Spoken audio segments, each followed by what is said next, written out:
اگر انسان اس میں کامیاب ہو جائے تب تو اس کے لیے وہ جنت جو اس نے کھوئی وہ پھر ملے گی اور ابدی ہمیشہ کے لیے ملے گی، اور اس میں وہ کچھ ملے گا کہ جیسا کہ میں نے پچھلی تقریروں میں کہا ہے کہ پھر انسان سے بڑا صرف خدا ہی ہوگا اور کوئی نہیں ہوگا. سمجھا؟ یہ تو ہے کہ بہرحال خدا ہی ہے جہاں بھی ہے، لیکن انسان سے بڑا خدا ہی ہوگا اور کوئی نہیں ہوگا. اس لیے کہ لہم ما یشاؤون ولدینا مزید جو کہا ہے نا کہ ان کے لیے جو کچھ وہ چاہیں گے وہ سب کچھ ہوگا، اور ہمارے پاس مزید اور بھی ہوگا کہ جو وہ چاہیں گے نہیں لیکن وہ ہم انہیں دیں گے، یہ بھی معلوم ہوتا ہے. تو اب وہ انسان کی دنیا میں کیا حاصل کیا مقام ہے؟ اس وقت انسان ایک تو دار الامتحان میں ہے. شیطان کی یہ کوشش ہے، شیطان اس کے ایجنٹوں کی کوشش یہ ہے کہ انسان جو ہے خداوند تعالیٰ کے بخشے ہوئے اختیار کو آزادی کے ساتھ خود مختاری کے ساتھ استعمال کرے، سمجھ گیا، تاکہ وہ اپنی تباہی کا پورا سامان کرے. انسان کی کامیابی اس بات میں ہے کہ شیطان کا وہ مقابلہ کرے اور شیطان کو شکست دے. اگر اس معاملے میں کبھی اس سے غلطی کوتاہی ہو جائے تو اس کا مداوع اور تدارک قرآن میں بتایا ہے کہ توبہ اور اصلاح اور جو الگ مسائل ہیں وہ سب کچھ سمجھا. اور توبہ اور اصلاح یہ باقی رہ گیا کہ اور طریقے جو لوگوں نے بتائے ہیں، شفاعت اور اس طرح کے جو چیزیں ہیں، یہ محمل خیالات ہے، وہ شیطان کا وہ بھی فتنہ ہے. شیطان یہ چاہتا ہے کہ انسان جو ہے چکر سے نکلے نہیں. تو انسان اگر اس میدان میں شیطان کو شکست دے دیتا ہے تب تو اس کی کامیابی ابدی ہے، اور اگر شیطان نے اس کو شکست دے دی تو پھر یہ ہے کہ اس نے جو بات کہی ہے ابلیس نے کہ اگر تو نے مجھے موقع دیا تو میں ان میں سے ایک کو بھی تیرا شاکر بندہ نہیں چھوڑوں گا، سب کو تیرا ناشکرہ اور نافرمان بنا دوں گا. تو اللہ بھی نے کہا کہ یا پھر تیرے سمیت میں سب کو جہنم میں بھی بھر دوں گا. تو وہ انسان جہنم گیا. تو اس سے یہ معلوم ہو گیا کہ گناہ کا محرک کیا ہے. وہ پھر انسان جو ہے اس دنیا میں اس کا حاصل کامیابی اس کی کیا ہے، یہ تمام مسائل جو ہیں طے ہو جاتے ہیں. یعنی متعین طریقے پر اب یہ طے ہو جاتا ہے کہ ہمیں یہ کیا کرنا. ظاہر ہے کہ اگر ایک شخص یہ جانتا ہے کہ میں یہاں امتحان حال میں ہوں اور ہر قدم پر میرا امتحان ہو رہا ہے تو پھر وہ بہت ہی مستعد اور بیدار رہے گا کہ کہیں شیطان سے مار نہ کھا جاؤں. یہی رمز ہے کہ جس کو کہ سمجھنا پڑتا ہے شریعت میں. اگر اس کو کوئی نہیں سمجھا ہے تو چاہے کچھ کر ڈالے لیکن یہ ہے کہ وہ کوئی کامیابی نہیں حاصل کر سکتا. یہ اگر سمجھا ہے تو وہ آسانی کے ساتھ یہ پرکھ سکتا ہے کہ شیطان مجھے یہاں یہ دھوکہ دے رہا ہے اور مجھے اس طریقے سے بچنا چاہیے. اب باقی رہ گیا کہ شیطان کے اس فتنے کے مقابل میں انسان کی کمک کے لیے اور انسان کی مدد کے لیے اللہ تعالیٰ نے کچھ انتظام فرمایا ہے کہ نہیں، یہ بھی ایک سوال ہے بڑا. تو اسی ضرورت کے لیے اللہ تعالیٰ نے انتظام یہ فرمایا ہے کہ شروع میں وعدہ کیا تھا آدم سے اور ان کی ضروریت آدمی سے وعدہ کیا تھا کہ اگر تمہارے پاس میری ہدایت آئے اور میرے رسول آئے تو جو میرے رسولوں کی پیروی کریں گے ان کے لیے تو میں فلاح کا راستہ ہمیشہ کے لیے کھول دوں گا، اور جو ان کی نافرمانی کریں گے وہ تباہ جائیں. تو ہمارے اور آپ کے لیے اس امتحان میں جو چیز کی قوت اور ذریعہ اور پشت پناہ ہے وہ حقیقت میں خدا کی شریعت ہے. اگر خدا کی شریعت کے اوپر ہم مضبوطی کے ساتھ قائم رہیں تو شیطان سے دھوکہ کھانے سے بچ جائیں گے. سمجھ گا؟ اور اگر اس معاملے میں ہم نے کوئی کوتاہی کی تو پھر یہ ہے کہ شیطان ہم پر غالب ہو جائے گا اور ہم اس سے شکست پا جائیں گے. علم ہے، یہ ہے علم الانسان پورا. نظم کے لحاظ سے وہ بات ہے.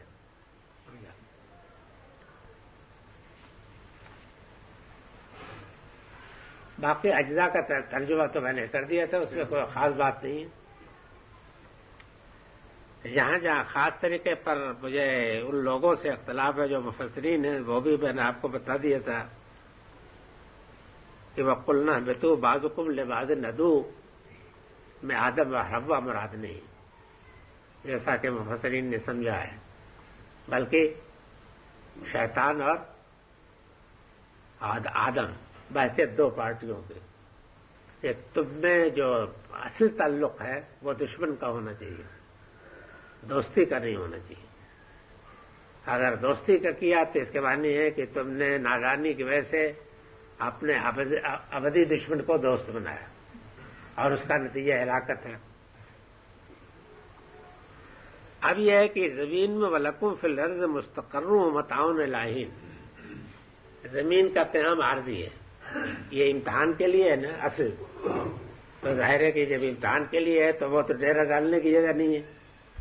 یہ دنیا کے متعلق یہ معلوم ہوا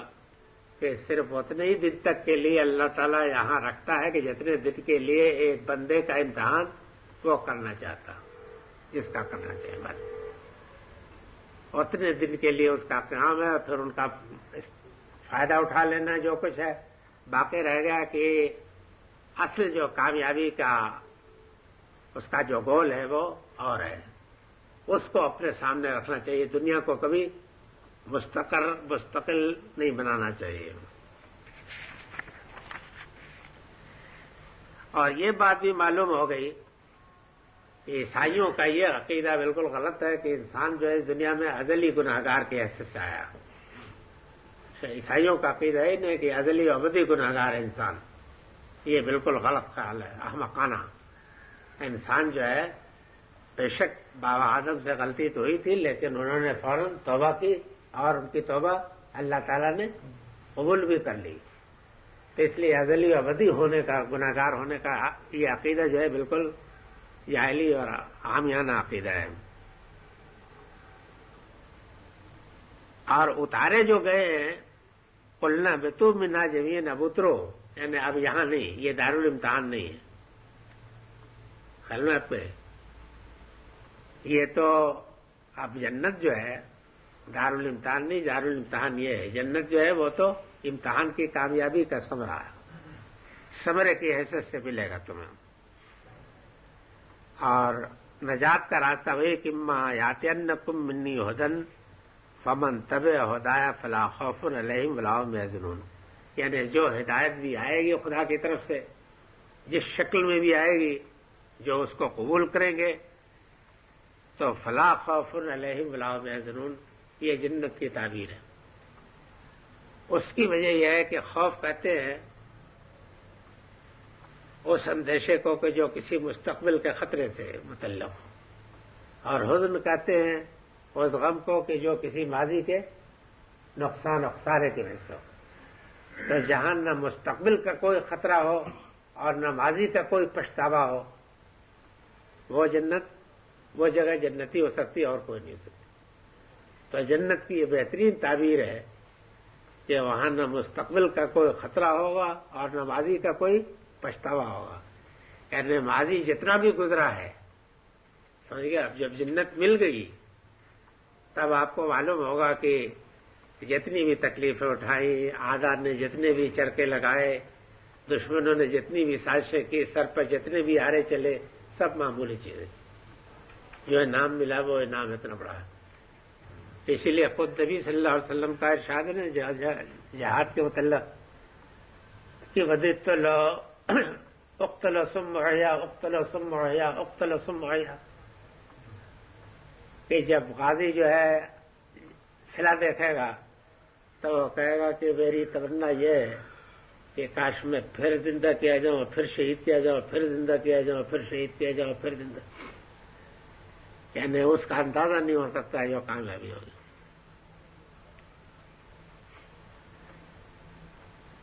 یا بنی اسرائیل اذکروا نعمتی التی انعمت علیکم واوفوا بعہدی اوف بعہدکم وایای فارہبون، اے بنی اسرائیل یاد کرو میرے اس فضل کو کہ جو تم پر میں نے کیا، اور پورا کرو میرے عہد کو، میں پورا کروں گا تمہارے عہد کو، اور مجھے سے ڈرو۔ یہ واقعہ سنا کر کے تو بنی اسرائیل کو بتا دیا کہ تم کس مقام پر کھڑے ہو، یعنی تم اس وقت وہی کر رہے ہو کہ جو ابلیس نے آدم کے ساتھ کیا تھا، اور اس کا نتیجہ بھی وہی ہوگا کہ جس طریقے سے آدم کی خلافت قائم ہو کر رہی اسی طریقے سے یہ نبوت اور رسالت بھی قائم ہو کر رہے گی اور تم ذلیل ہو۔ اصل قصہ تو یہ نا، اسی کو بیان کرنے کے لیے وہ یہ علم الانسان بیان کیا گیا ہے۔ یہ علم الانسان جو ہے مشترک طریقے پر تمام آسمانی صحیفوں میں بیان ہوا ہے،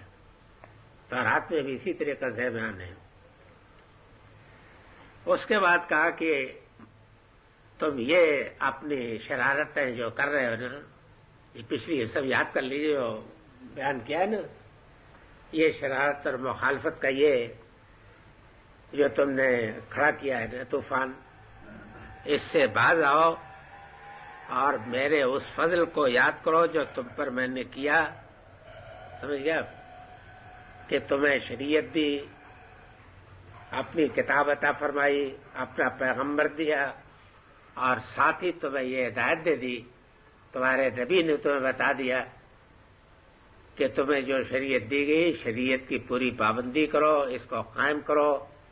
اور پھر یہ بات یاد رکھو کہ میرا یہ فضل تمہارے لیے ابدی اور دائمی ہوگا اگر موسیٰ کی پیشنگوئیوں کے مطابق جو پیغمبر آئے گا اس کی تم پیروی کرو گے تو تمہارے لیے ابدی اور دائمی ہوگا۔ یہ بھی تو تورات میں ہے نا، یہ تو تورات میں ہے صاف صاف، اس لیے کہ اور یہ بات جو ہے حضرت موسیٰ سے بھی کہی گئی تھی، حضرت ابراہیم سے بھی کہی گئی تھی۔ حضرت ابراہیم سے جب امامت کا وعدہ کیا اللہ میاں نے تو انہوں نے کہا کہ میری ذریت کو بھی یہ چیز حاصل رہے گی،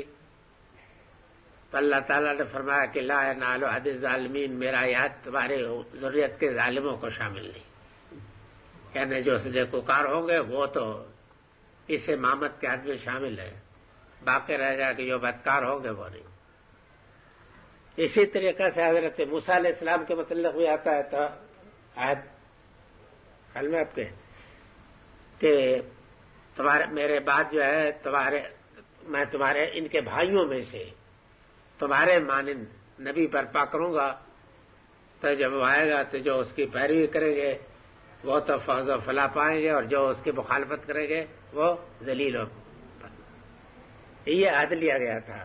وہ بنی اسرائیل سے، حضرت موسیٰ نے یہ عہد لیا تھا، تو یہاں اشارہ اسی عہد کی طرف ہے کہ تم اس وقت اس چکر میں پھنس گئے ہو کہ تمہیں اندیشہ یہ ہے کہ ان پیغمبر کی رسالت اگر قائم ہو گئی، ان کی نبوت قائم ہو گئی تو پھر تمہاری امامت ختم ہو جائے گی، تو اس چکر میں پھنسنے کے بجائے بہتر یہ ہے کہ تم اس کے معاون و مددگار بنو تاکہ تمہیں وہ شرف